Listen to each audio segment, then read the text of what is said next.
Hello, hello. I'm Zita Harkaran. Today I'm here with Lindsay Mann, and I'm very excited to talk to her because she's an intuitive artist, but specializes in reading of the Akashic Records. I got to know Lindsay through her YouTube channel, where she does very like grounded and deeply meaningful, and at least for me, resonating messages about on any kinds of topics. She picks a topic like 2024 or xenophobia or writing or occult. Your answers are just always so heart-centered and really grounded in real life. So, welcome, Lindsay, and please introduce yourself. Tell us a little bit about yourself. Thank you, and thank you for having me. And I'm so happy actually that you watch the YouTube channel. I am so passionate about it, and I love opening the records on topics and getting the Akashic Records perspective on like everything and anything. And so yeah, I'm really happy that you enjoy those readings because I love them as well, and I learned so much. Like afterwards, I watch them back and I'm like, whoa, really, really, again, grounded, but these beautiful full answers that just we feel them deeply. Like they are very, very truthful, very grounded, and very like educational. Mm-hmm. Yeah. Yeah, exactly. So Thank you. everyone just but hold on, we need to mention your YouTube channel is called Hey Clarity. Yes. Hey, Yeah, clarity. Hey, that's how people will find clarity. you. Yes. Thank you so much. And thank you for having me. Um, I'm a big fan of your YouTube channel as well, and Kundalini. I have been out of practice for a bit, but it had a very powerful impact on my life when I was practicing. Um, so I'm Lindsay Mann. I'm a meditation teacher and an intuitive artist. I teach intuition, how to work in the Akashic Records, and mediumship. And I also work one-on-one with clients, providing spiritual guidance and intuitive guidance with the Akashic Records, and sometimes accompanied by mediumship. And again, also I teach meditation, which is for me the foundation Mhm. of all of this. It created the foundation for me to be an open, receptive, deep listening channel to receive the information very clearly, very cleanly. And um, it all happened very organically. Everything unfolded over time organically over the past 10 years, starting with meditation and Reiki, actually. It was Reiki, Mm. then meditation, Vedic meditation. And then I found Akashic Records, and then mediumship kind of kicked in. And yeah, it's kind of all unfolded from there. Mhm. But yeah, I love this work, and I'm Yeah. constantly fascinated by the Akashic Records. So I'm really thrilled to be here to talk about them. Yeah. Wow, I'm really curious about Vedic meditation. I don't think I tried it. What kind of meditations are they? So Vedic meditation is mantra based Mm-hmm. meditation. And I am not a Vedic meditation teacher, but I teach a being meditation technique that is rooted in the tradition of Vedic, but it's formatted for modern life. It's more accessible, more universal.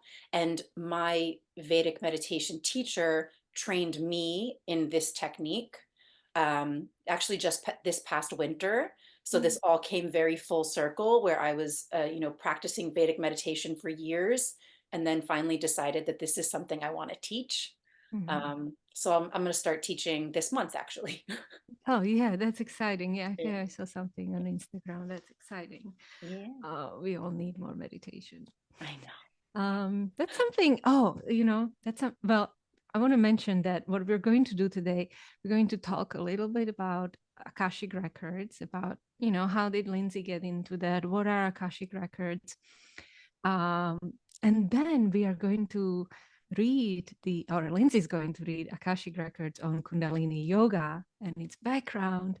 And actually, one more question I want to mention is that there is a resistance against Kundalini Yoga sometimes, or maybe against any kind of good thing for you. So maybe that's a good thing to ask about. That's a good question. Yeah, we'll definitely ask that. Yeah. I think you're probably the best person to be asking questions about Kundalini Yoga, you know, from the Akashic Records perspective. So this is going to be a good reading. I'm really excited to learn about Yeah. it for sure. Yeah, and I think it's going to benefit so many people who Yeah. love this practice and maybe are curious. Yeah. And as I was thinking about then Kundalini Yoga, I thought it would be also interesting because you do land readings as well. And I don't know if you've done land reading on Himalayas, but I feel like that's the connection. So have you done Himalayas land reading? I haven't opened them on the Himalayas, and I'm really excited to do that today. Yeah. Okay. Yeah, it's Okay. going to be Okay. exciting. So that's another, just a brief explanation, like land readings. I am also permaculture design certified. I studied permaculture, and during my studies, I came into more of my mediumship abilities and was working in the Akashic Records. And what happened was I noticed that I could get on a property and not only utilize the very practical, creative problem solving ideas for working with the land from permaculture design, but I also could tap into the energy, the plants, the animals, the ecosystem, the spirits on the land, and gather further information of what happened here. What does the Mhm. land need? What does the property owner, like, what can the property owner do to create more harmony on the land? Mhm. And um, all in the name of balancing out the ecosystem, but coming from this really wild, incredible spiritual place. So so that when we open on the Himalayas, I call those land readings. And what we're doing is we're opening the Akashic Records on the Himalayas. So Mhm. we'll do that. I'm excited to do that today. Yeah, yeah, yeah. Me too. Me too. Yeah, it's I think that's very beneficial, the land readings you're doing for people, because yeah, people move to a house and they might have problems with maybe Exactly. animals or land, plants not growing or something like that. Yeah. Exactly, exactly. And it brings in both the practical, the energetic, and the spiritual. Like, what is the imbalance? Why is it here? And then things can dissipate. It's Mm-hmm. very interesting, like what you can find out on a land, like why is something out of balance, or there's maybe like a pervasive energy there that's uncomfortable, and we can maybe hear, hey, like, what's your story? What's going on?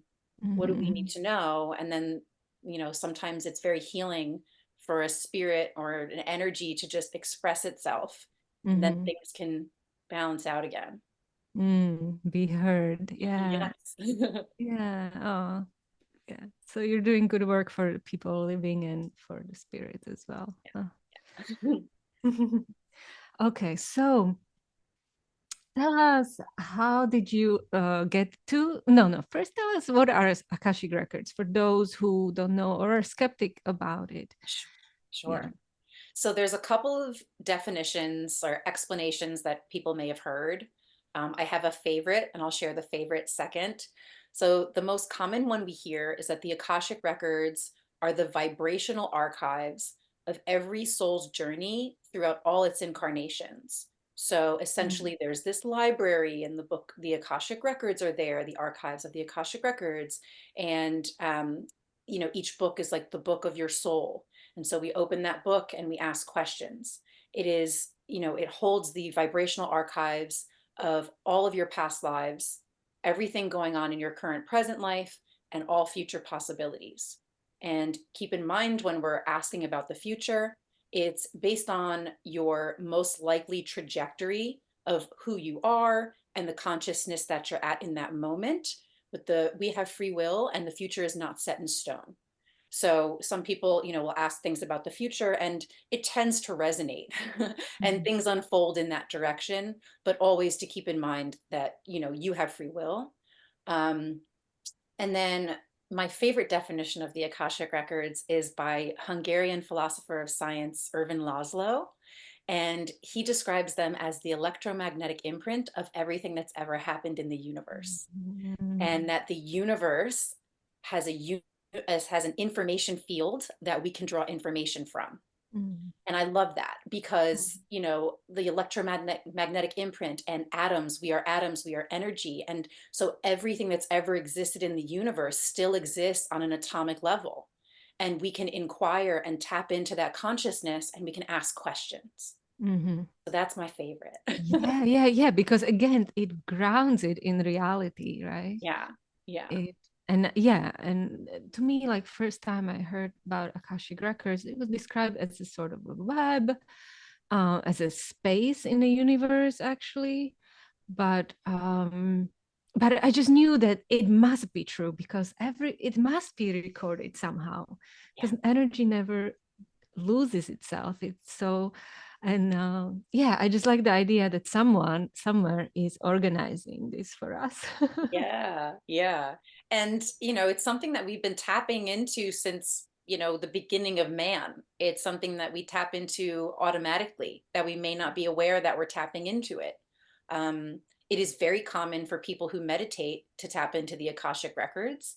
I did a reading once on opening the Akashic records on the Akashic records, and they just showed, like, you know, for centuries, for eons, like humans have been sitting in meditation, and when we're sitting in meditation, we become these clear channels, clean, clear channels. We start releasing stress, you know, we start releasing these things from our system.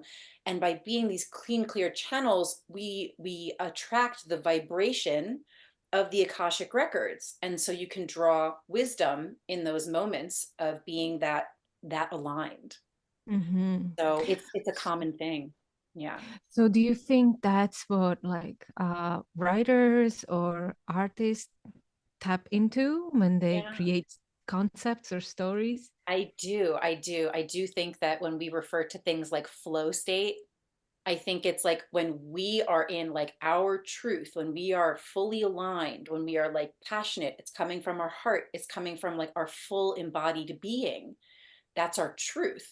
You know, we're clear in our truth. And I think that's when that kicks in. And it's very common for musicians and artists and writers to tap into the records and be channeling while they're working. And you can Mhm. also intentionally open your Akashic records and create with your records open, you know, within Mhm. a time frame. We don't like to leave them open for long. Um, Ideally, you don't want to go past like an hour, um, but like 40 minutes to an hour of like a reading. So if you were to open your records intentionally to create and be in that state, you can open them and then, you know, stop for an hour, close your records, and then come back and do it again, etc. But it's something that people tap into all the time without even knowing it. Yeah. And then, there could be like an idea that, well, Akashic Records is as if only connected with the past that we have. But the way you're saying it is not just the past. It's not only just what happened. You can create new, then, like new stories and. Yeah. Yeah. It's all about the questions and like what's, you know, the inquiry, right? So you Mm, can tap into it and kind of surrender and be open and let things flow through you, but you can also engage with the records and ask questions.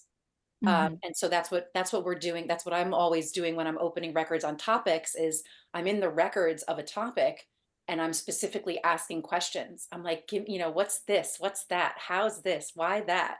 And then I get information. So you can do it kind of passively and just things kind of come to you, but you can also directly engage and get mhm, information. Yeah. Yeah, yeah. Just seeing you smile when you talk about it and when you connect with it, it's like, yes, you Yeah. absolutely love it. It's fascinating. It's like it's one of the coolest things I've ever, you know, come across. So yeah. Yeah, yeah. So tell us, like, what was your journey like when you like were you a skeptic before?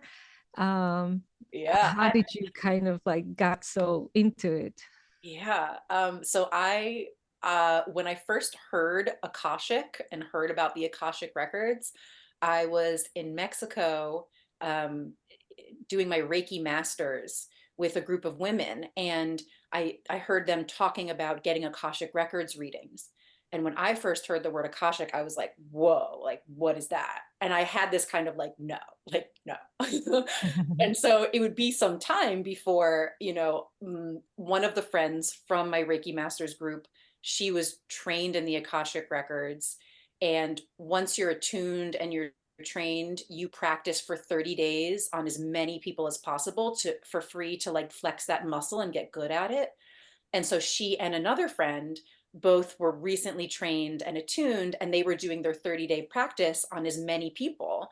And so I got readings from them. They were like, because they want to practice, they want some help, working on, getting better at it. And so I had one reading and I was like, okay, this is cool. This is cool. All right. And then and I still wasn't like, all about it, but I was like, this is interesting. And then the second one, was my friends who took Reiki Masters with me. And at the very end of the reading, she was like, you're going to learn to work in the Akashic Records. Like, you're going to work in the records. Like, this is something you're going to do. And I was like, nah, nah. And she got this visual of like schools of fish in the water and said that I was like a part of this school of fish. And she said that she was getting from the records, they were saying that the most intuitive creatures on the planet are fish. And so I was like, okay, that's interesting. Now, come the day that I choose to learn to work in the records, very interesting time. At the time, I was like connecting with my heart and listening very deeply to my heart. Like in meditation, I would ask questions and I would hear my heart voice. And so I did this little experiment for a couple of weeks where I said I was going to follow my heart and follow like heart flutters and excitement in my heart. So I played around with this. And one morning I woke up and I had looked at my phone and I saw that my two friends, their teacher, their Akashic Records teacher, was in town teaching that weekend in like 3 hours. And when I read it, my heart started getting really excited and like giddy, like a little kid. Like a little kid was like, I want to play, I want to play. And I was like, okay, I'm gonna follow that.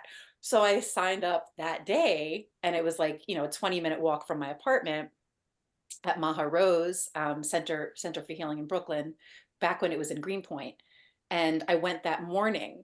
And it was so funny because so many the other students had been waiting months for this teacher to come around. And like I just woke up one morning, I was like, I'm gonna learn the record. But what was so funny about this was I loved the training. It was absolutely incredible. And I took to it very quickly. And at the end of the weekend of training, the teacher came up to me and she like put her hand on my shoulder and she was like, wow, like a fish to water. And I was like, oh, that's so cute. That's so cute how it like comes, like so full circle. And then I started doing my 30 days of training, and then I started working one-on-one with clients, and it's evolved since there. Um, Mm-hmm. yeah, so I work in them in a lot of different ways.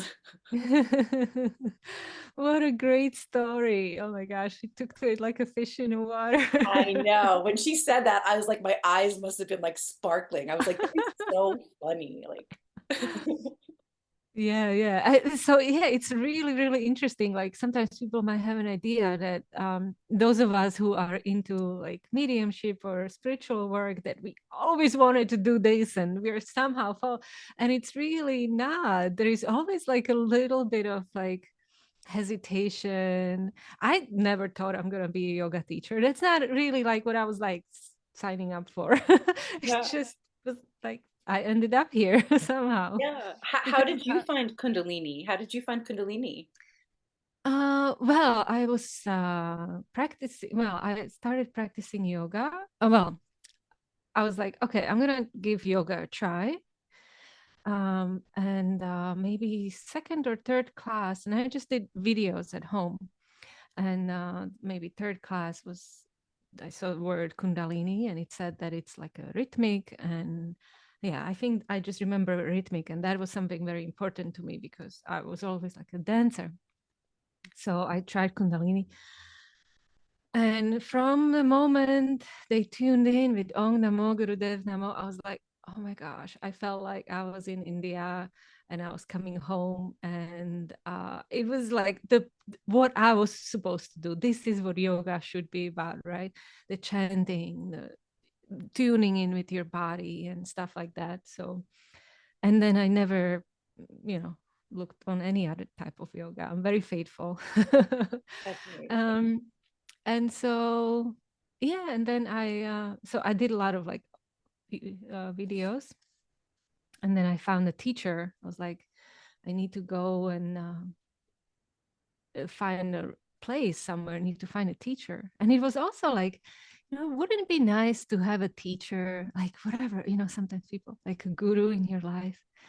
And I didn't think it's going to come through Kundalini yoga teacher, but I went to take a yoga class. I found my teacher, Hari Kaur, and I studied with her for many years. And she became sort of like my guru and led me through this spiritual journey that I was hesitating, kicking and screaming and trying to rationalize it. And but it kept feeling good. So I kept doing it. Yeah.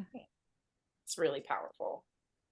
What would you say, to skeptics like who don't quite believe in it or think, we're just making stuff up or Yeah. Oh my goodness. Well, we're not making stuff up. First of all, I think it's important to experience something before you write it off. But also, if something's not resonating with you, or if you're not feeling called to something, like that's totally fine. Like that's just not, it's not the modality or it's not the source of support or guidance that you're needing, that you're looking for. And I feel like if it's more like if you hear about it and it piques curiosity, there might be a calling to explore it, you know. But if not, like my first reaction to the Akashic Records was, I think I felt like how big and expansive it is. And I think a lot of people do have that first reaction when they hear Akashic Records, probably because they've had lifetimes of experience with it, knowing that it's this huge, expansive, Mm. universal information field, and that can be really overwhelming. So Mhm. sometimes the reaction is deeper and it's that. And then sometimes, I could get into like, past lives of being witches, and there's so much, so much of that in us, of just like the fear of being called that and whatever. But that is something that lives in a lot of us too when it comes to any of these intuitive modalities. There's a lot of fear around it because there was a lot of punishment towards it. However, And still there is a lot of shame about it, there is. till this day. Yeah, I think that you choose the people that, the channel or the person that resonates with you, because maybe you're hearing from it from someone, a person, a channel who doesn't resonate with you. Mm. But maybe there's another one that does, right? So we're all different and we're all, receiving this information differently. But I think, for me, nothing has felt more like the truth than when I receive information from the Akashic Records. And so I trust it almost more than anything. Mm. I trust myself more than anything. That's something that you have to learn over time. But the records they have never been wrong for me. Mhm. And even if I, get messages from them that I'm just like, I don't know, usually it unfolds. And I'm like, oh, damn, like they were, right, they were right. Um, And another way to think, like the Akashic Records are never going to share information that you're not ready to hear. And if you're not meant to hear something, they're not going to share it with you. Mhm. And the way to think about the Akashic Records is like they give information from the highest perspective of you and everyone connected to you. So again, you're never going to hear anything harmful or anything you're not ready to hear. And they showed me kind of how to describe the what the highest perspective looks like. So imagine that there's a mountain, and on one side of the mountain it's in the sun, it's in the light, and the other side of the mountain is in the shadow, in the dark. The Akashic Records perspective is at the very top. It's the Mhm. balance of our light and our dark. It's the perfect balance of that in all of us. So it's the highest perspective. It's non dualistic, it's non judgmental. And so it gives these perspectives that really hit home on such a deep level. And because it's like from the soul's perspective, it speaks to us on a soul level. That's why when we get this information, we're like, oh, yeah, like right, like Mm. I've been thinking about that, or that it resonates on that depth of a level. Mhm. Um, so, I think with anything, if you don't resonate with something at one time, like that's fine, but I think that if you're curious at all before you write any of these experiences off, experience it for yourself, like, Yeah. get a reading or start watching readings and see what it's about before you're like, oh, this isn't real. It's very real. Mhm. Yeah. And it's Yeah. been real for eons. And I think that the reason there's this resurgence of this in our consciousness on the planet, because we need support, we need guidance. And so this like these levels, these modalities, these higher consciousnesses are all the different modalities. They're coming back for us to remember so that we can help each other right now because times are hard. Yeah. So whatever Yeah. support and guidance resonates with you, grab onto it. Yeah. Yeah, and I also don't think, it's not just for the support, but it's more like we're seeing the reality clearer. Yeah. That, it's not all just a 3D level of matter, but there is just so much more, and it's becoming undeniable Yeah. that there is more to that. Like, to me, it's not even an argument that Yeah. there is a spirit that is connecting us and acting through us, and we can connect to it like this. It's not hard, Yeah. and doesn't, and that's another thing, right? Like, um I don't know, I wonder if it is just easier now to connect, or whether we are needing it that much. Like, because it used to be maybe harder for people. You would sometimes people would think that being a medium would take like a very special skill, Mm. and I wonder if it was like that, and it's easier to connect, or it was always easy. I think it depends on like your openness. So maybe if someone is, searching and searching and like wondering like where to get information from or etc. Like once you're open, once you are your intention is to be open to something, then you can receive from that place. Mhm. I do think that I believe that everyone is a medium. I believe that everyone can do all of these things, all of these things. I think that's part of being human. And I feel like it's part of like why not explore all that we can be? And it feels superhuman because maybe it's not mainstream, Mhm. but I think it's innate in all of us. It's innate in animals, it's innate in plants. Like everything channels. Everything is interconnected. Everything connects on these different levels to these other realms energetically, spiritually, sensorily, right? Um so yeah, I think that some of us have a higher volume, a higher sensitivity to it, and some of us might just be like nope, and then they close. I Mhm. think it's a choice. Like, do you want to be Mhm. open to this? Okay. And if you Mhm. want to be closed, that's okay too. Yeah, yeah, yeah, yeah. Exactly, exactly. And what you were saying, it just reminded me of this poem that Guru Nanak wrote, and he says, everything is deeply listening. All the planets even are deeply listening to one another and tuning themselves with the rest of the universe. It's like, I love this description, just like Yeah. Jupiter listening out in a space. And I love that too. I love that. And yeah, we're completely interconnected. And that's why when things are hard somewhere in the planet, the rest of others of us around the planet feel it too. We feel it too. We're very deeply interconnected. Probably more in a lot of ways more than ever. mm-hmm. Mm-hmm. And Yeah, in yeah, some in yeah. some ways we're very disconnected, but in other ways we're very connected. Yeah. Yeah, yeah, yeah, yeah. I better start believing in that, because Yeah. that's what's happening. Yeah. And in ecosystems, just like natural cycles, one thing that happens in the ecosystem affects the whole ecosystem.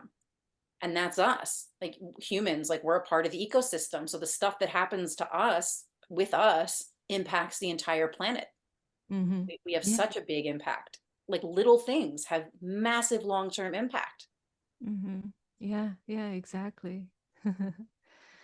um, Very good. So, Let's oh yeah, how do you apply what you learn? Because I know you do a lot of readings, but how do you apply what you learn in the records? So I work personally, I open my records, for things I'm dealing with in everyday life. Um, Anytime I'm having challenges in my everyday life, and then I work with clients one on one and I support them, and I teach it. I think I like to share the information that I receive in the records, which is why I like have the YouTube channel to share these topics. Because for me, it's like I'm getting this really profound wisdom and guidance. And it's like, why would I keep that for myself? So I want to share it with as many people as possible. And I want more and more people to be tapping into this and sharing what they're getting as well, because it's so supportive and it's so profound. Yeah. So I've been playing around like creatively, and I write books and I work in the records with my books. They may have specific topics, but I also include mediumship or Akashic Records messaging in the books. So for me, I just kind of work like, how can I convey this information? How can I share this information with more people? Mhm. For support or for education, whatever you're coming for. Mhm. But it's like, I just want to get it out there. Because it's like, I Yeah, can't yeah. sit with all Yes. this. And thank you, because there is a lot of wisdom there. And it just helps me feel connected, right? And resonating that there are other people who think like me and who Yeah. care about similar things. And but yeah, so you also write books, which is amazing. You wrote 3 books so far. What are they about? So the first book I wrote is called Beyond Love, a collection of channeled messages from passed on loved ones. And that book is about my mediumship journey and coming into my mediumship, or recognizing that I have had mediumship abilities since I was a kid and just didn't know it. So I describe a bit of how that journey unfolded for me. And the reason that I How wrote the did you know since you were a kid that you had it? well, I got the book though. I didn't start reading it yet, but yeah, yeah, it's a tiny book, but it has some pretty intense topics and information in it. Mm, So I definitely suggest like taking it in doses. The reason that I decided to write a book was because I was connecting with spirit. I was connecting with those in the afterlife, and they had messages for living loved ones. And I am very respectful of boundaries. So it's like, if they're telling me something, I'm not going to go search for their family to tell them and deliver a message that's very inappropriate. Some people do that. I'm not someone to do that. And so I was getting these messages, that they wanted to share with living loved ones. And I said, mm, okay, like, let's put this in a book. And if mm, you want them to like find the book, they can find the book. We'll make this loving book about connecting with your passed on loved ones, how to connect with your passed on loved ones, and what are they saying? Like, what do they have to say to us right now? And so it started with a passed on loved one of mine, who is actually, that's how I learned mediumship. I learned mm. mediumship from a passed on loved one. And Oh, I connected with them um, through a guided journey. They just popped up in this guided journey. And then I felt their presence sitting next to me. And they mm, didn't leave my side from that point on. So we started this conversation. It was so clear to me. And I started learning mediumship through them. So we started by practicing automatic writing. And so in the book, there's a series of poems, and the poems are automatic writing. So they would say, I'm going to tell you some things, write it down. And so automatic writing is like trance state, don't look, just not mm, really looking, but just pen to paper, whatever comes through. So I would say, okay, what do you have to tell me? And I would just start writing things down, right? And then I would read it back, and I'd be like, whoa, there's a message there. mm. And so we started that practice, and So like, you oh, were not aware of the message while I you was were. not really, I wasn't focusing on it. It wasn't coming from me. Mhm. And so I would read them back, and I started having this like collection of poems. And I was like, oh, this is great. But then, I was like, all right. right, like let's write a book about this. Let's put some things together. And then a bunch of different spirits were coming to me, and I would say, I'm sitting in front of my computer. Who has something to share? What's your name? What's your message? And so I'd sit in front of my computer and I'd just listen. I'd get the name and I'd start typing the message and then I'd read it back. And so that's the And you book. didn't know who these messages are for. I don't know who they're for, but they were, they were kind of like consoling some of their living loved ones, if they've recently passed. So I don't know who most of them are personally. But it's a beautiful, very loving book about, having this healing connection and how love continues in the afterlife, and you can continue having relationships with your passed on loved ones in the afterlife. Mm. And there's a section where I open the Akashic Records on spirit, and I'm just like, what is spirit? Akashic Records, like, explain this to us. Like, what's the Akashic Records perspective on spirit? And then in the back of the book, there's how to connect with spirit. So I opened the Akashic Records and I said, what are all the different ways that we can practice mediumship? And there's some very interesting things to try. And I was like, this is great. Oh. So the first one, Beyond Love, is about mediumship. Yeah, and it's meant to be a very loving, supportive book. Yeah. Mm-hmm, mm-hmm. Mhm. Oh, wow. Can't wait to read it. Okay. Yeah, and then you have like one workbook, right? Just Yes, intro. the workbook is great to bring to Akashic Records readings. So it's called 30 Questions to Ask the Akashic Records to Change the World. And sometimes we don't know what to ask. Like, sometimes people want an Akashic Records reading, but they don't know what to ask. And part of the fun is like these juicy questions. Like, give them some juicy questions. They want to give you juicy answers. So I Uh-huh. put together this really thorough book. There's 30 questions, past life, past, present, future, all about you, about micro, macro world, basically to get all this information, kind of like a time capsule of who you are in this life, and to provide this snapshot and this perspective of how important you are in the world and your impact on the world. And Mm. so by having this perspective on yourself and realizing how important you are, you can then project that out into the world and positively impact the world.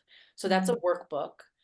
If you work in the records, I encourage you to open your records and go through and do all the questions. If you don't work in the records, you can bring it to an Akashic Records reading and go through the questions with a reader. Mm. And that's a fun book. It's like a little Mm. journal. And then the third book, this was a channeled book. So this Mm. was a flow state Akashic Records book. It's called Soul Garden: Why You Are Human on Earth. And I was challenged by my book production people hosted a workshop called Write a Book in a Day. And I was like, Mm. fun, let's do this. So I said, okay, like, I'm going to open my records and I'm going to say, what should we write today? And they said, let's talk about what it means to be human on earth, what it means to be a soul on earth. And I said, cool, what's the name of the book? And they said, Soul Garden. And I was like, that makes sense. And so the book, it's very short, it's very sweet. You could read it cover to cover in 15 minutes. It's a conversation with the records about what does it mean to be a soul? Like, why are we here on earth from like a very collective macro perspective? And it's, yeah, it's sweet. It's short and sweet. So those are the three books. Oh, great. You seem like you like challenges for yourself and you like to test things out. Even the way you were saying about, oh, I was doing this challenge of like heart palpitations, right? Yeah, yeah. So that's a good idea. I might even try it. 30 days of following your heart. Definitely. And it's interesting because it's like once you're like really listening to the heart, like you, I mean, from like forget the mind and the thinking. It's like from the neck down, like what's your heart saying? And your heart has a voice. So if you sit in quiet long enough and you ask questions, you're going to get every part of your body has a voice.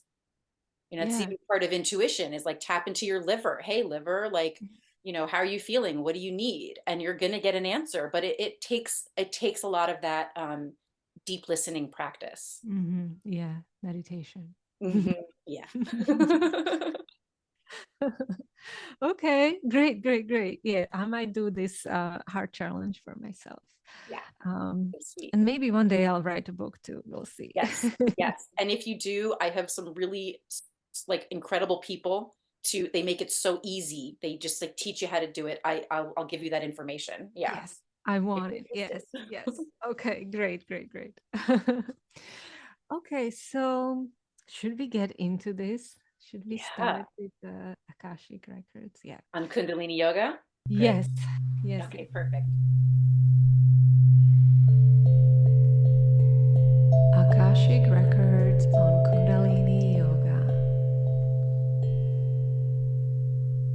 The records are now open. So even in the opening prayer, I was getting the words like sharp and efficient and like aligned, like they're almost going like this, like with the body, the vessel. And it's like making the vessel, the body, um, like in alignment, but like sharp and efficient as like a Mm, tool, mm, like very mm. efficient, very confident, very straightforward. So I just want to share that that was the opening visual. And, you can, you don't have to play on that, but if you want to. I do want to, because that is exactly something that I didn't mention in your 2024 reading that I wanted to talk about. We can get into. But that was something you talked about in the 2024, that this is the time to like connect with the center, to become like these grounded people in our core, in our light. Yeah, Yeah. yeah, yeah. So it's great that it connects with what you said about Kundalini Yoga. Yeah, they're emphasizing, they're playing on what you're saying, and they're saying like, yes, like think of this like triangle, and it's got a very strong, sturdy foundation, and it's very like sharp and like efficient, like to the top. And they just keep saying vessels, like. Ah, yeah, yeah, yeah, yeah. Like for holding the energy, you mean, Yeah. vessel? Yeah, like kind of like the embodied vessel, like they're Mm. saying soul embodied vessels, efficient core, like values alignment. Yeah. Values alignment, efficient. Efficient for what? I'm wondering. Efficient for what? They went life, life, life. And they're like thriving, thriving. They're like golden, like to be golden. And I'm getting like magnetism of like gold. If you like you're golden, then your magnetism of opportunities are also golden. There's a Mhm, lot mhm, around gold. They're mhm, saying golden opportunities of mhm, like life. mm. Yeah. So you can Wow. jump in with whatever your first question is. Um, Yeah. yeah. Well, actually, on that, I'm going to start with my second question. Cool. So, how does Kundalini Yoga work on the body and the mind? Hmm. How does Kundalini Yoga work on the body and the mind?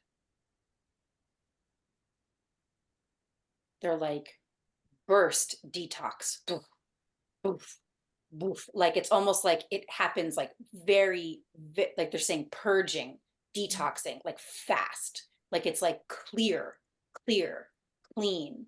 And they're showing like that's why like the skin glows and the whites of the eyes clear. Like you're almost like you're purging and detoxing in these bursts. Like it's very powerful. Like I'm getting like you maximize bodies, like the technology, the inner workings of the bodies to like purge and detox to be, they're saying like maximized embodied. Maximize embodied. I like that. Yeah. Mhm. That's how it feels for me. Absolutely. It's like I'm Mhm. alive. There is no kind of doubt about things anymore. It's like clarity and Yeah. yeah. And they're showing like your skin could be like tingly and enlivened and like almost Mhm, like sparkly.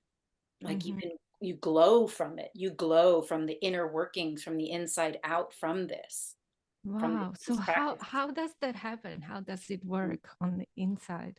How does it work from the inside?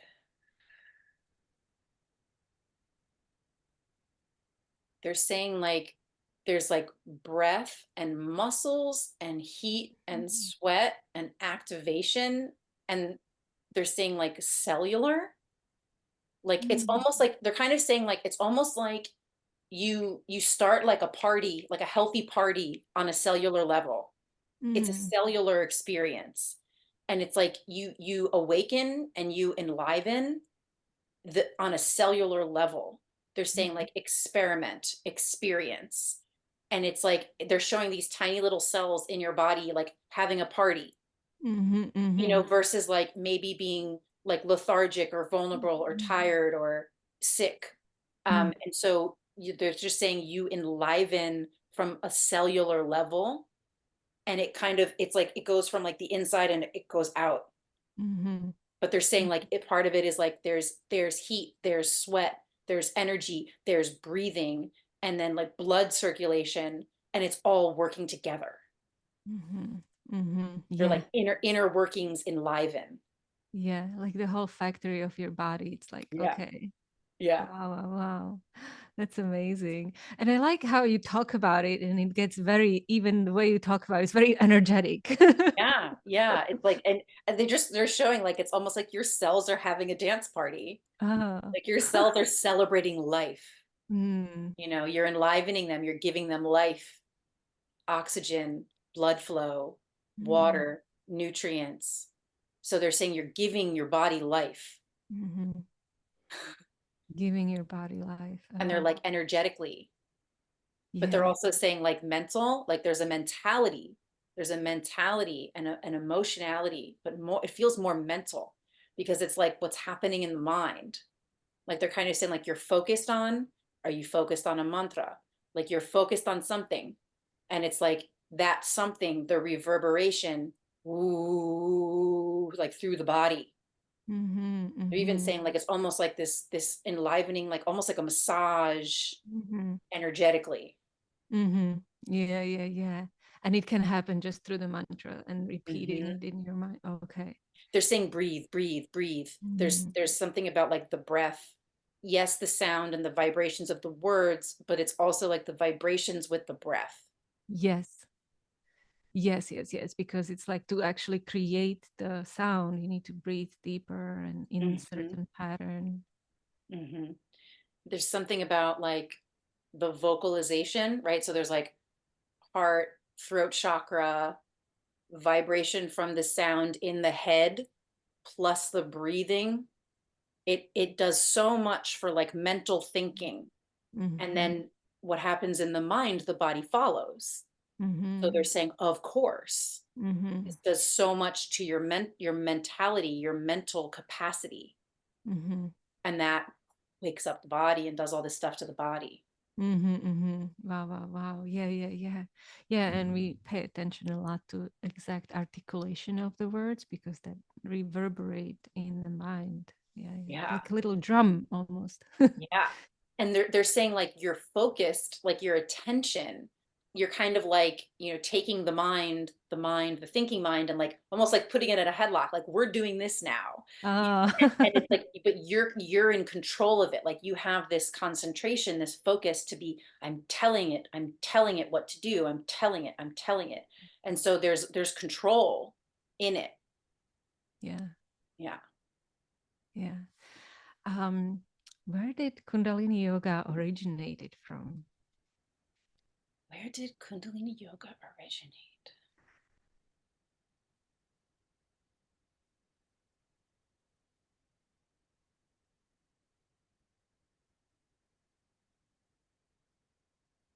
I'm seeing an old woman. They're saying old women and like sick, and like a little bit of that obsession of like youth, like Mm. almost like trying to figure out like how to feel young again. Ah, They're showing like they're kind of saying dark ages.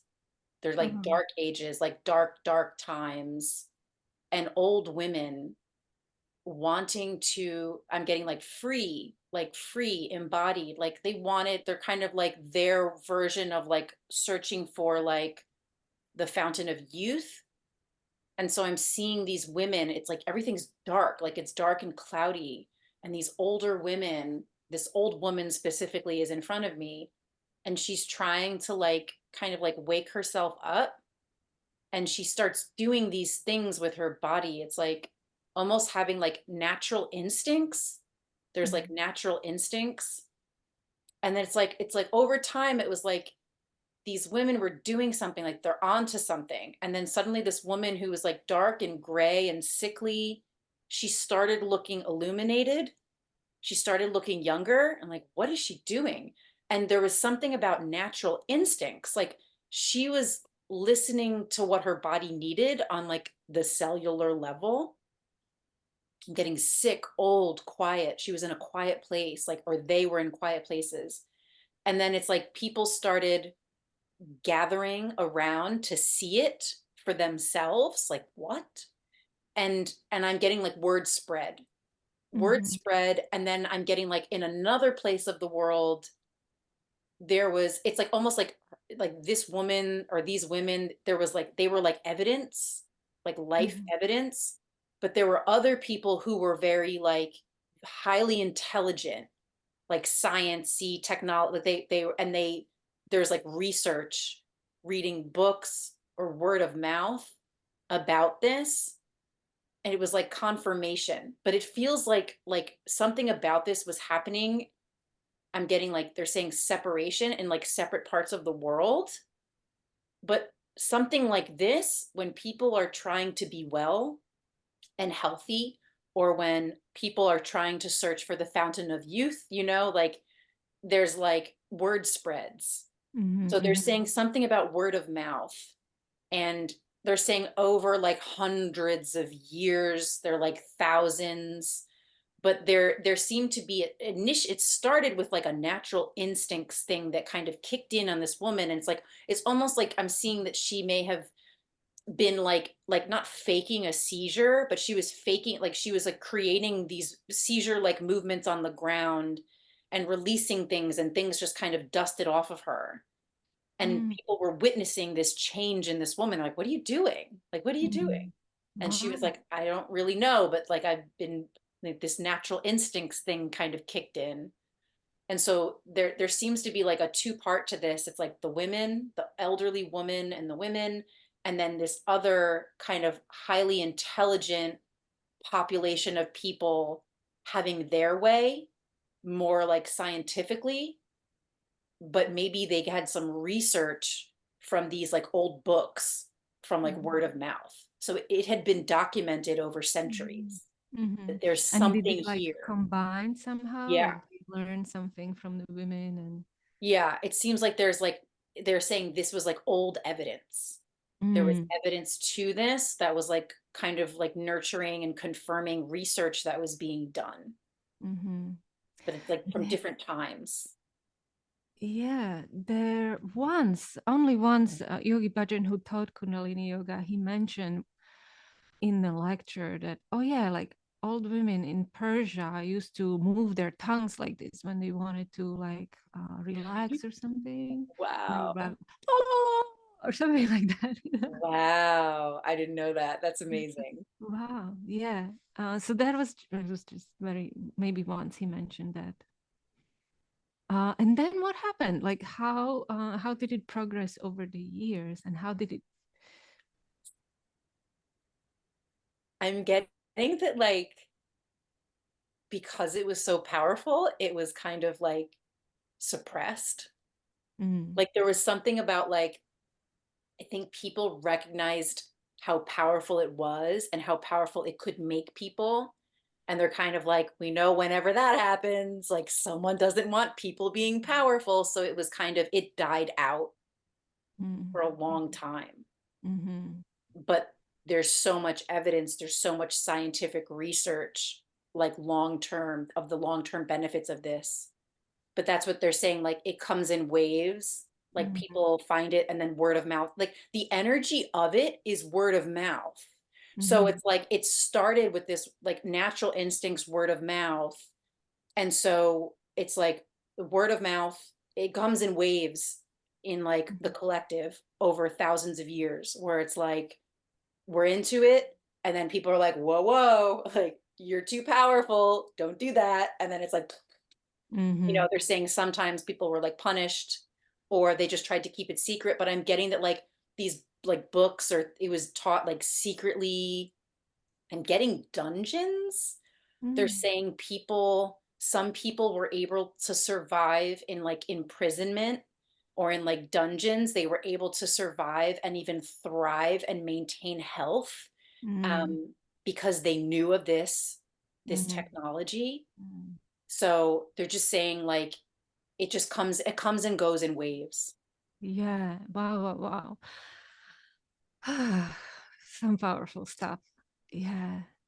Yeah, and I feel connected with those women that were trying to find not just youth, but a way out of a dark time, a way out of some kind of like a constrictive situation. And also, like you said about the word of mouth, and we know we just had a very recent experience in Kundalini Yoga when it was pushed down again, very, very Mm, powerfully, and many teachers left, many studios closed before because of this. So yeah. anyway.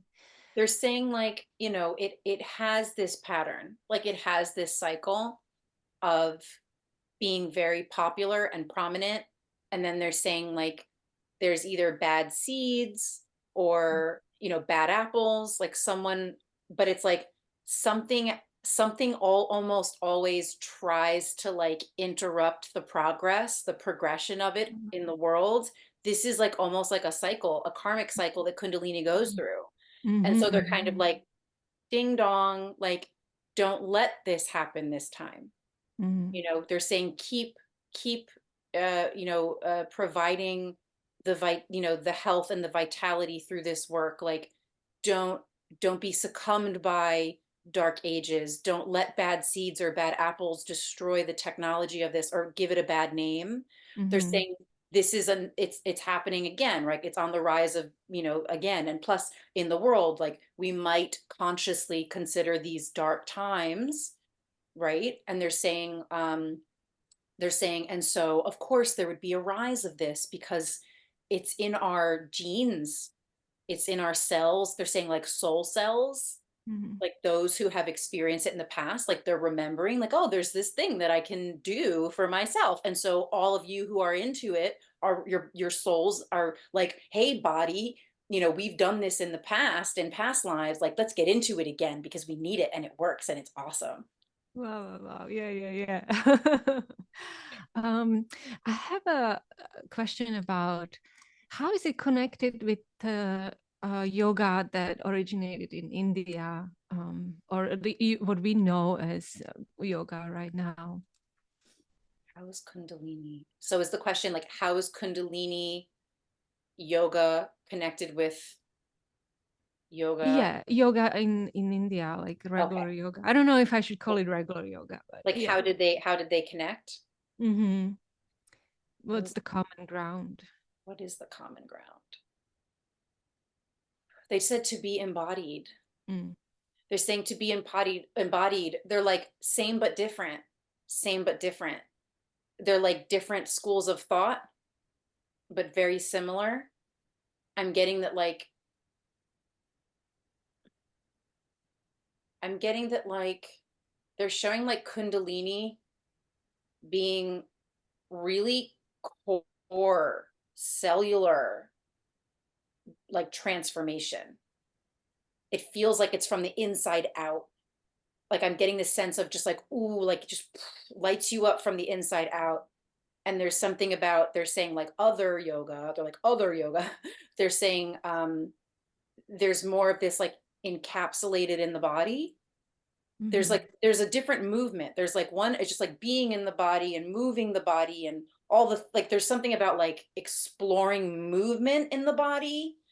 And then there's thing Kundalini is like, what's that spark inside? And like that glowing, they're different. There's like a radiance, there's Mm-hmm. something, they're different. They're saying same but different. Mm-hmm. Mm-hmm. Mm-hmm. And so I'm getting that like there's appreciation for both, and like almost like energetically that's kind of the difference of Mm-hmm. how they're different. But they're saying schools of thought, and the reason that they're like there's a similarity, or the reason that they're connected at all, is because it's those who are seeking to be embodied. And so Right. they find each other and they're like, hey, we do this, and hey, we do that. I'm like, cool. Like, some maybe there's a merging and you do a little bit of both, or there's like they're saying separation, and then there's also like, combination. So Mm. there's been, and they're kind of saying evolution. Mm-hmm, mm-hmm.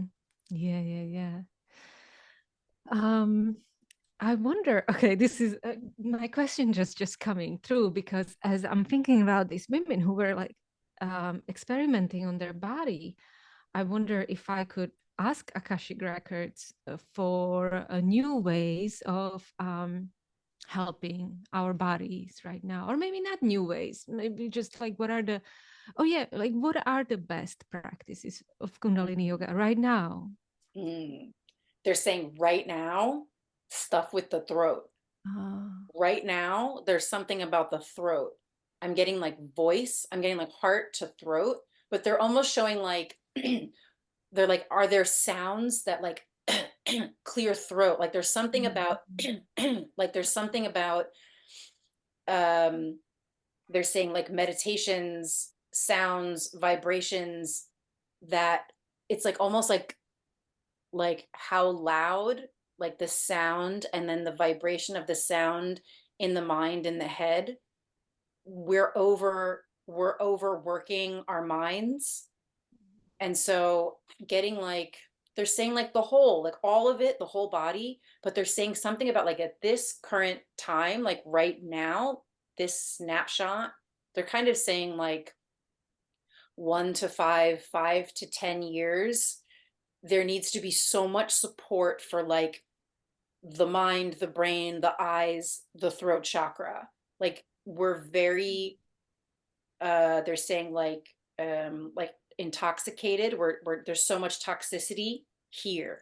mhm, And mhm. so anything that supports keeping this clear, because I'm getting that like even if the body is doing so well, it's healthy and it's vital and it's balanced, this is going to cause so many problems that then affect the body.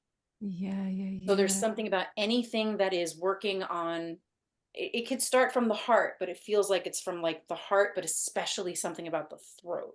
I wonder about the throat because the way I see throat is like just as throat is so small compared to your head and compared to your shoulders, that's how kind of hard it is to express yourself clearly, right? It has to go through some kind of like a little channel. And so if there is a lot here that's not expressed Hmm. They're through saying here. Oh. talk to your head, or like talk through to your head. It's like your throat chakra and your voice needs to kind of cut in and connect with what's going on in your mind, in your thoughts, in your brain, like from you.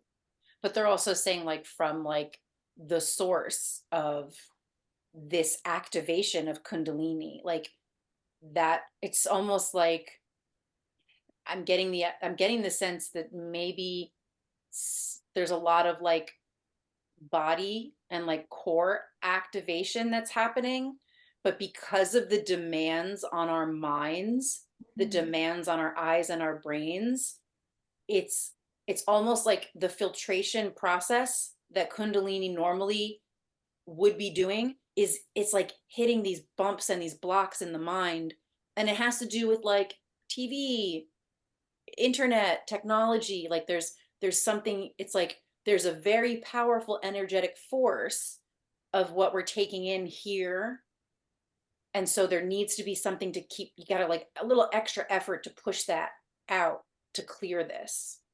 So it's Mm. like all the things to kind of blow that out, Oh, push it out, detox like it all those distractions that we have out. in our Hmm. daily life, how can we push that out? They're kind of going like Mm. Mm. like you're really focusing on clearing, and like as you're doing it, like you're focusing on clearing the mind. Like I'm just feeling like it's pushing out, like Mhm, push it out because we're taking it in. So mhm. what are the practices, what are the techniques that you would do that like push it out? Yeah, what Like, reminded me of is Sadarshan chakra kriya, which is like you hold the breath pump the stomach, and like, yeah, it's kind of like you're or maybe, yeah. They're saying like clear, like the things to clear your mind, Mm-hmm. things to clear the mind, clear your mind, but also to have your voice communicating with your mind, Mm-hmm. not someone else's voice, someone else's thoughts and ideas communicating with your mind. That's why they're saying, like, even talk to your head, talk to your mind. Literally talk to your head. Yeah, Hmm. yeah, yeah. Okay, that sounds good. Yeah. Um, like, yeah, tell your head, okay, turn off that YouTube channel. Yeah, totally. Take breaks, take all the breaks. What are you doing, mind? Why are you looking at this again? Yeah, yeah. It very much. They're saying clear talk. Like clearly talk to your head, clearly talk to your mind. Let it know like you're taking a break, or like you have Mhm, to like interrupt.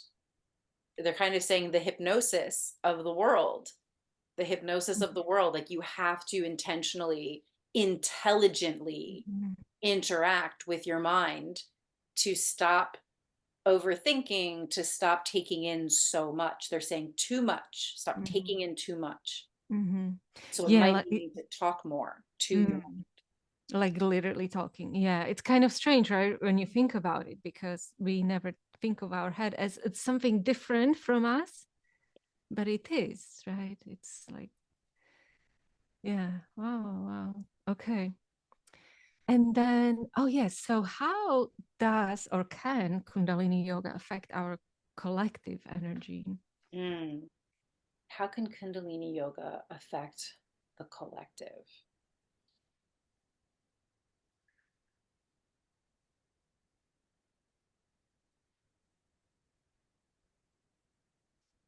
Getting like the benefits are like tried and true. I'm getting that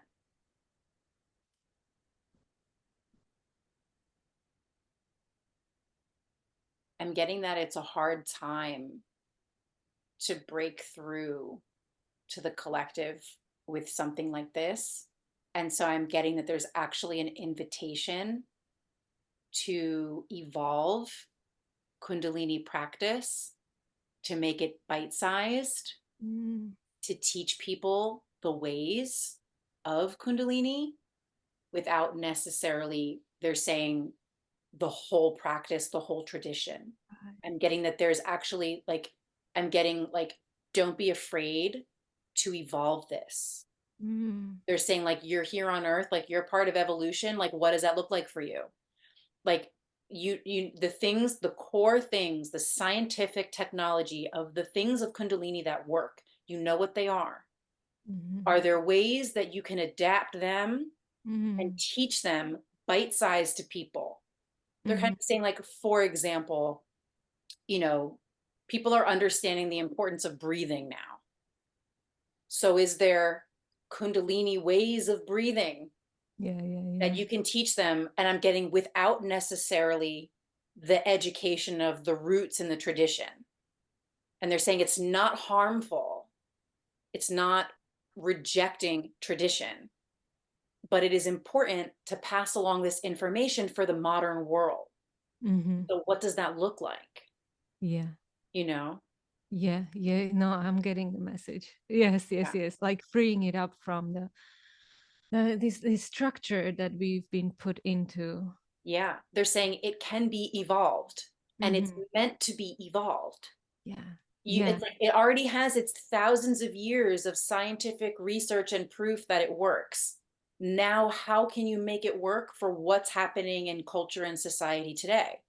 So they're Mhm, kind of saying, like, you're free. It's free to be evolved. Please do not mhm, hesitate to mhm, make this your own, for your mhm, family, for your friends. Like you might look at, a child, um, and think, I think they if they knew how to do this, they would really benefit from that. They're saying, just mhm, teach them. mhm. Yeah, You don't have to explain what it is or where it comes from. Just say, hey, you might need to do a little breath of fire right now. yeah, yeah, yeah, Like this might help you. And just don't even say what it is. Just be like, let's do yeah, this together. Do this with me. They're yeah. saying like, you can keep it casual. You can keep it casual. Yeah. I teach in school, in middle school, and yeah, sometimes I have this urge of like, you know what, guys, come and stand up and just shake your arms, and just shake. And Yeah. they like, but then Yeah. they do Yeah. it. Yeah. They're saying you can totally do that. And they're just like prime, like a teacher, why not? It's like, oh, you might take a break to stretch in the middle of class and encourage everyone, oh, take a recess or take a stretch. And like, let's do this little exercise. They're like, call it an exercise. Call it an Yeah. exercise. Yeah. They're like, they don't even need to know what it is or where it comes from. They don't need to know. Yeah. It benefits them. So yeah, they're saying it's good timing to be a teacher. It's Oh, okay. They're saying Yeah. it's good to be a teacher. It's good to be a teacher. Yeah. Good. I'm excited. I love being a teacher. Okay. Well, uh, any last message that the Akashic Records want to let us know? What's the most important message we need to know about Kundalini Yoga?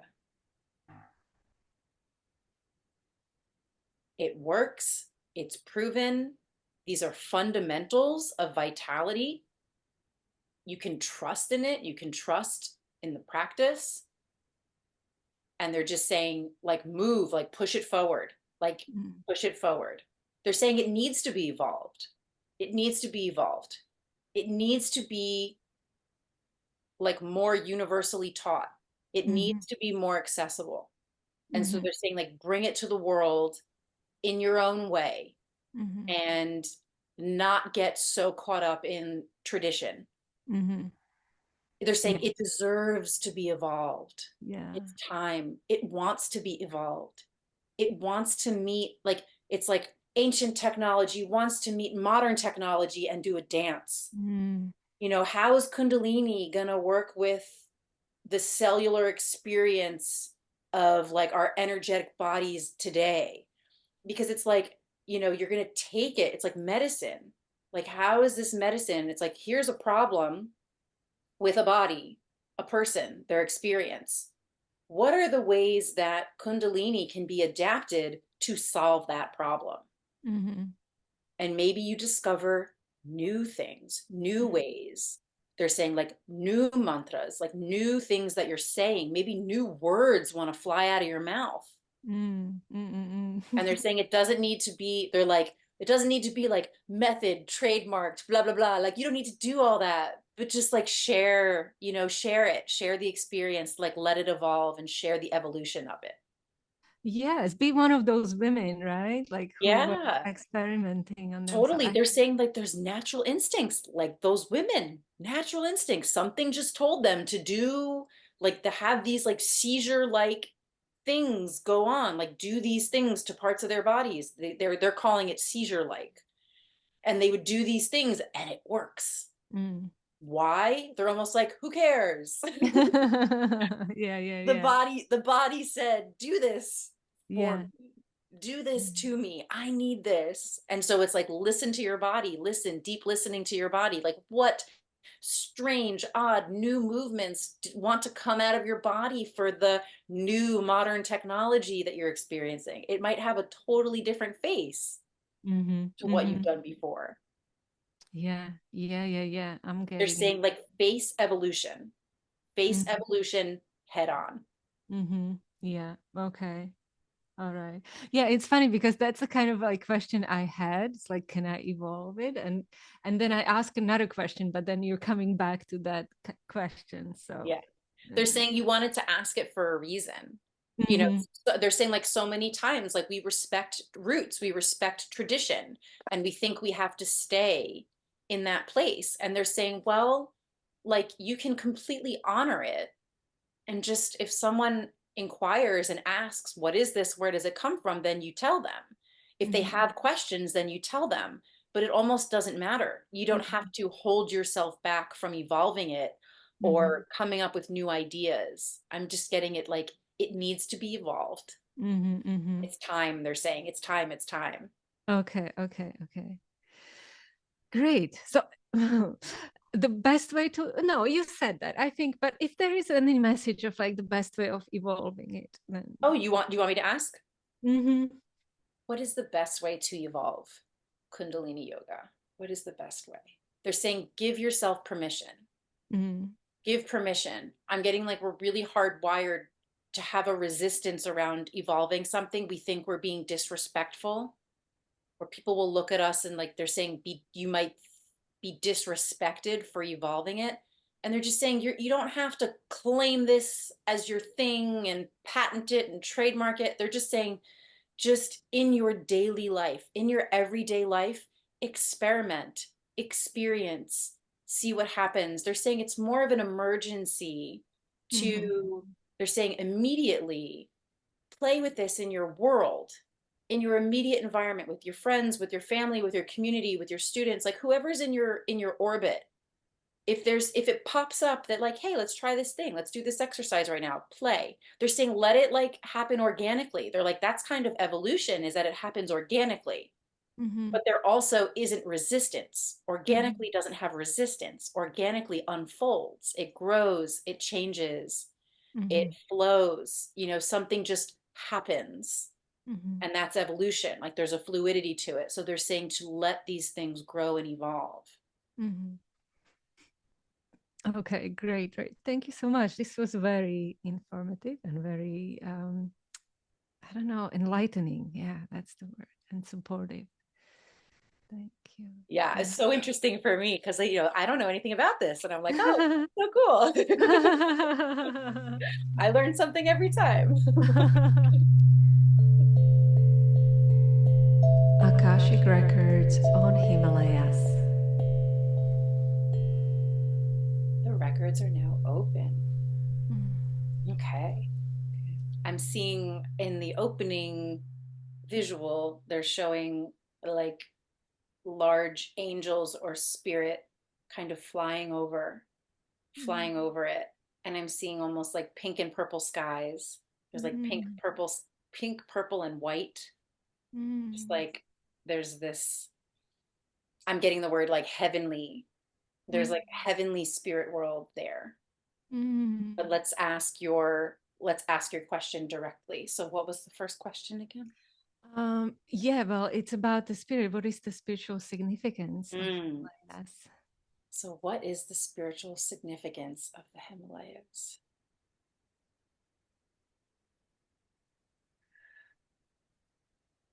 Huh.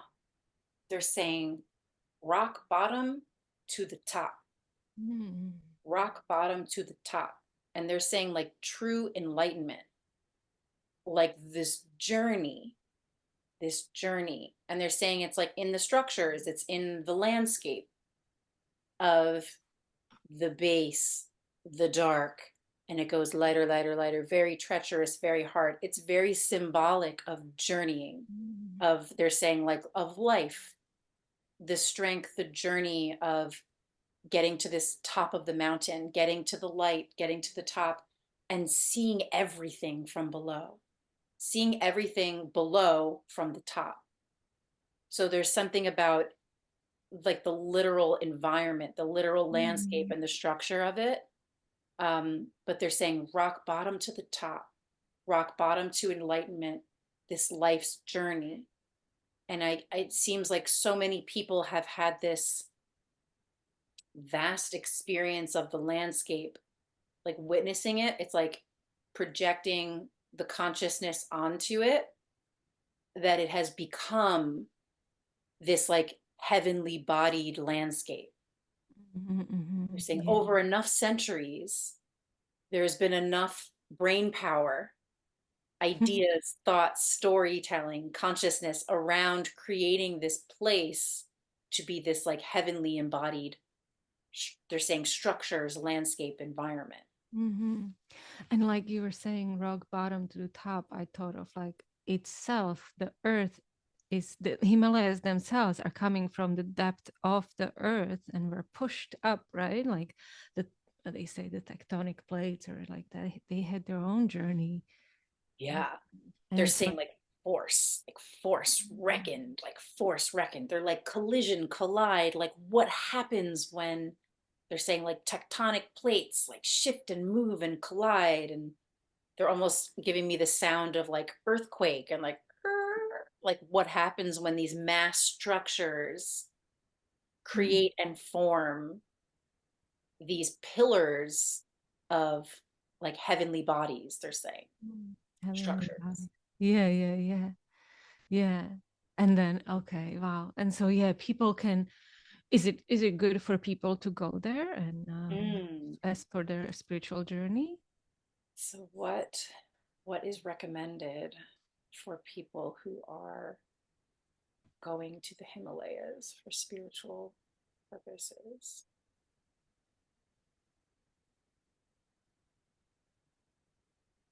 I'm getting that it's like a very specific type of person would come too close, would come close. I'm getting that I'm getting that most people are better off marveling at it from far away. I'm getting that like people can't handle, I'm getting that most people can't handle the impact of its energetic makeup. And so it's like, even if you were near the environment, like miles away, the closer you get, some people may feel the force and the push Mm. away. Mm. Like Mm. very few people, they're saying, are acclimated Mm. to the environment, mostly those who are born there, Mm. meant to be born there. And I'm getting that those, like in past lives, they may have made the decision, I want to experience this Mhm. environment. And so they chose to be born in it. But I'm getting from outside in, they're kind of saying like treacherous environment. Like there might be some difficult acclimation process. So some people might get very sick. Mhm. And they're saying like, the altitude and stuff, but there's more of like a spiritual meaning Mhm. behind not getting too close. Mm. So it's like almost like if you feel so called to be there, but it's not happening in this lifetime, I'm getting that it's not your time. Mhm. Not Mhm. this time. Not this time to be there, but maybe another time. But it is such a powerful force on like a physical level, like for our physical bodies, human bodies. It's very like spiritually charged, but it's also very earth realm charged. So they're Mm. saying like imagine like the force of a typhoon and the force of a hurricane and the force of an earthquake and the force of a tornado. Like imagine like the power of all those things kind of in circulation in an environment. It's Mm. like mix that with spirit realm, and Mm. they're just like holy wow, right? Mm. So there is, I'm just getting like not too many people either feel called to it in person, and not too many people can like make it up, can make Mhm. it. So Yeah. a lot of it is like it's marvelous, appreciate it from far away, read about it, look at pictures, but you might not energetically be able to get close, Mhm. which is Mhm. interesting. Yeah, yeah, yeah. Well, actually, the reason why, so you know why I'm asking about the Himalayas is because I thought that Kundalini Yoga originated there, but Mm. I'm not sure now, Ask what the relationship with Kundalini. Okay. What is the relationship between Kundalini Yoga and the Himalayas? That's so funny. So they're kind of like forced to be reckoned with environment, forced to be reckoned with human. Mm. I'm seeing that like the vitality, like almost like someone's mission, they had a vision and they were like, I think I can conquer this challenging environment because I have such powerful, strong vitality from Kundalini.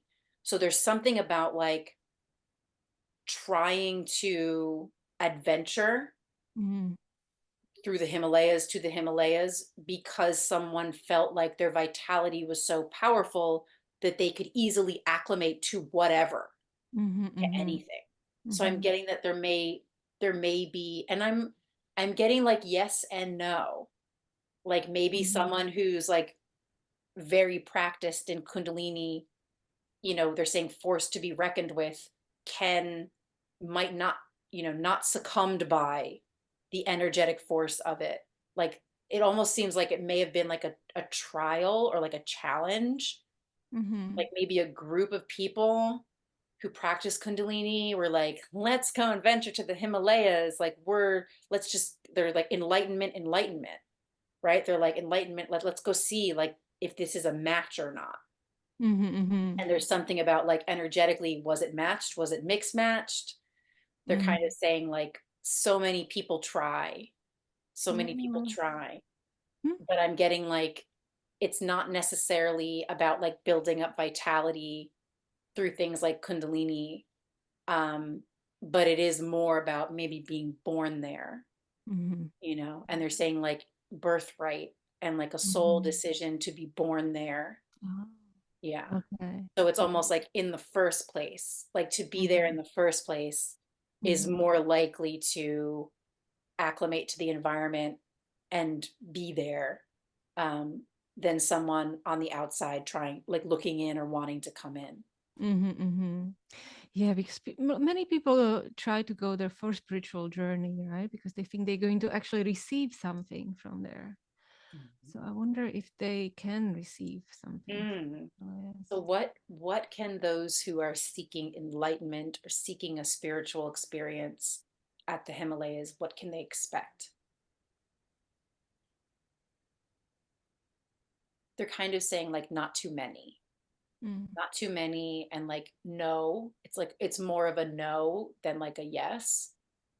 And there's something about like it's like privacy and it's like protected, like for the people who are there, Mm. because I'm getting that like from past lives and like their soul decision to live there, like they kind of earned their place Mm. there.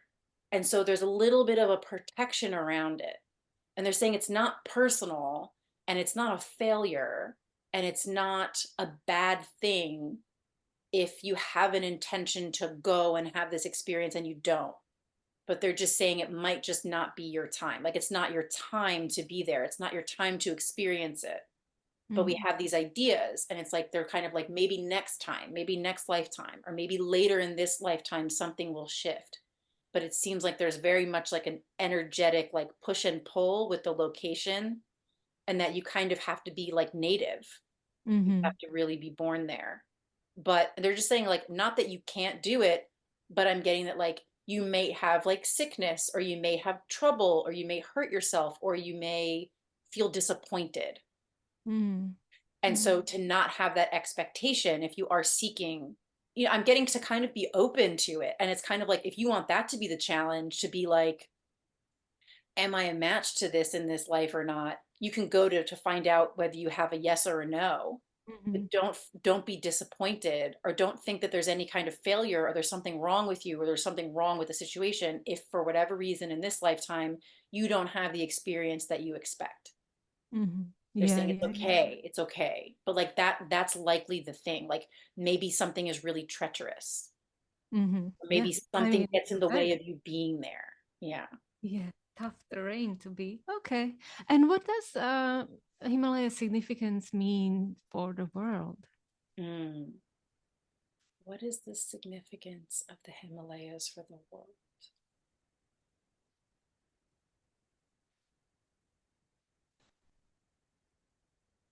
They're saying it is,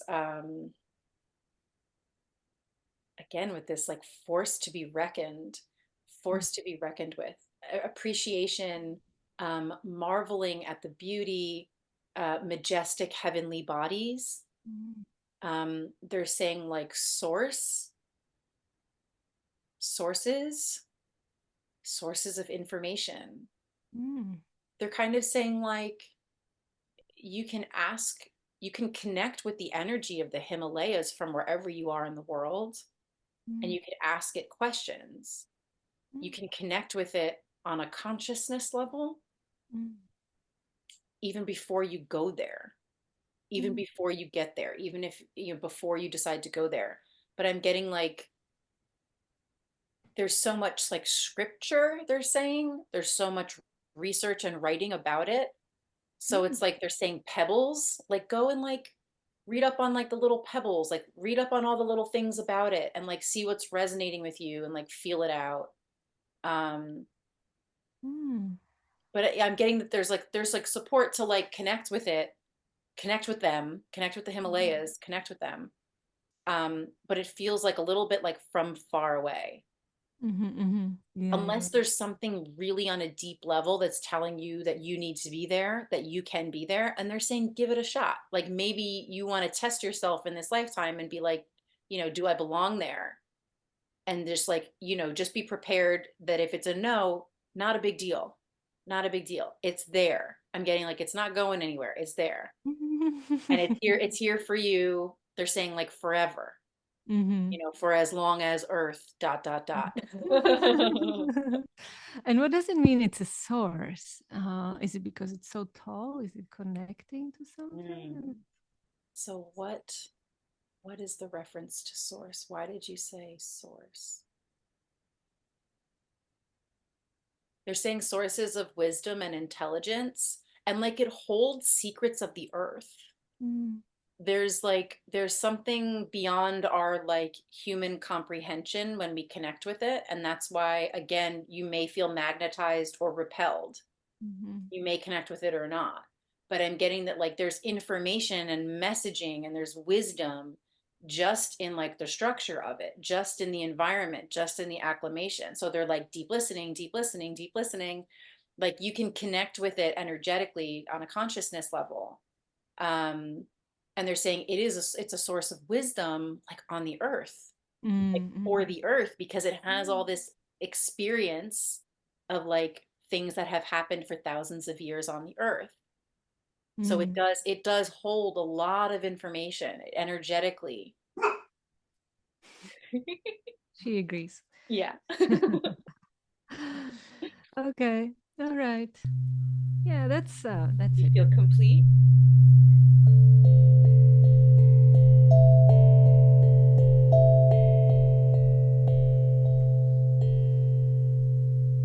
There was a closing visual about the Himalayas, and they were showing someone like almost like with a big smile on their face, like sliding down the mountain, like wee. And they're kind of saying like you get to the top and then like have some fun going back down, like wee. So it's like when you do, like it's not so serious. It's kind of like matter of fact, that kind of repelling or pulling, like the magnetic or repelling like towards it or away from it. But they're just saying like it's not too serious. It's just they're kind of saying matter of fact, this is kind of the energetics of it. But like, the going up it, the getting to it is a venture, and it's adventure, and it can be treacherous. But they're like once you're there, it's like we like that's the enlightenment is what they're saying. It's Mm, like you mm. slide back down and you have a lot of fun. All right. All right. Thank you so much. Thank Yes. you. Wow. I That hope I was didn't make great. you too tired No, or no, no, no. That was fun. That was fun. That was a lot of fun. That was very interesting. Yeah. Thank Mhm. you. Those were great questions. It's Oh, all yeah. about questions, all about the questions. And these are great answers. Like, oh my goodness. I feel like, wow, it's gonna take me a little while to Yes. incorporate it all. Yeah, yeah, yeah. It was a lot. So like, yeah, integrate, rest. Don't even think about it for a while. Go back to it later. Yeah. Yeah, yeah, It can be a lot of information. Yeah. To receive, to hear. yeah. And I hope everybody who is listening and watching this also got something from it. And Yeah. yeah, the information about Kundalini Yoga was amazing. So yeah, absolutely. People can reach out to you, right? Book a regular reading, Akashic reading, or buy Yes. a book. Yeah, or buy the book. Yeah. And pretty much everything is on my website, heyclarity.com. Instagram, YouTube. YouTube is a lot of fun. All those readings are a lot of fun. So Thanks for coming, and maybe we'll do it again sometimes. sure, anytime. Okay. Bye.